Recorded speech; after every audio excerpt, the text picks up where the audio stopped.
So let me tell you what I do at color matching that is going to be different from you and most people on the planet. And it works. But what's interesting about it, it was like me telling somebody just the other day. I said, yeah, on most of the lives, I don't have to know what we're talking about because I know hair so well, unless it's color. And then thank God I'm paired up with Eddie because then he's got the color. So it works fine.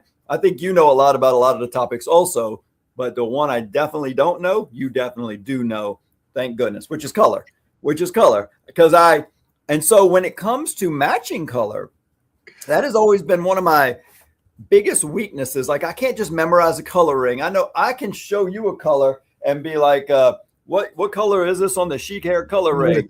29, 20, yeah, you're gonna name 30. Yeah, I'm gonna have to see it. But I grab a coloring and I do something completely opposite. I am not looking for the right color. I'm looking for all the wrong colors. Okay.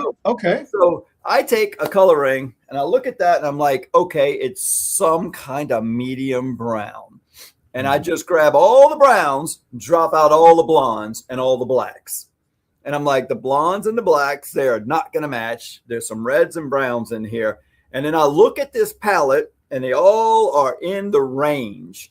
And then I take the one that looks the worst, drop it out. The one that looks the worst. And so I go backwards because I know there's not going to be a perfect match. So I go like that. And so now I'm down to like 5 and I'm like, which one looks the worst? Oh, this one. I take it out. Which one's okay, now this is the worst. Now I'm down to the 3 most likely choices from the company I'm ordering from. And then I decide, is the one of those 3 exact enough that I could just use that one? Maybe it's a double color already.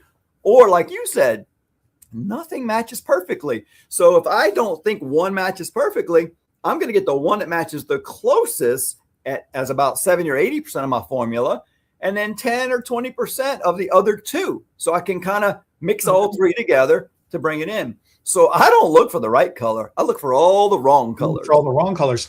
I like that. That's a fun approach. You come to the same You come to the same result, which is amazing, that's what's awesome about it. And that's one of the most complicated things about teaching hair color, but it's also one of the fun things about hair color too. There's not a lot of constants. There's so many variables, and there's not one right way of doing it. Unfortunately, there are multiple ways that are all correct. It's just a creative approach to getting to the same result.